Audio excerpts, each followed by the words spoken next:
పింఛం విప్పిన నెమలికి మల్లె తొలకరి జల్లుల మేఘం మల్లె అలజడి హృదయం మాడిన కూచిపోడి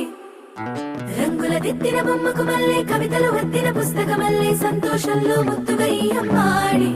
ఆరారు ఋతువుల అందం ఒకటిగా కలిపి వింతలు ఏడు పక్కకు జరిపే కొత్తగా పుంతలు తొక్కెను ఈ అరవిందం అమ్మమ్మో తాండవమాడే కృష్ణుడి నుండి వేణువ గానం తీయగ పండి రాతకు ప్రాణం ఉప్పొంగే ఆనందం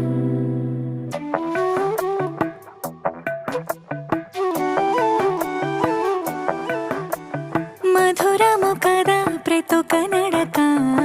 నీతో కలిసేలా తరగని కథ మనదే కనుక మనసు మురిసినిలా ఒసురే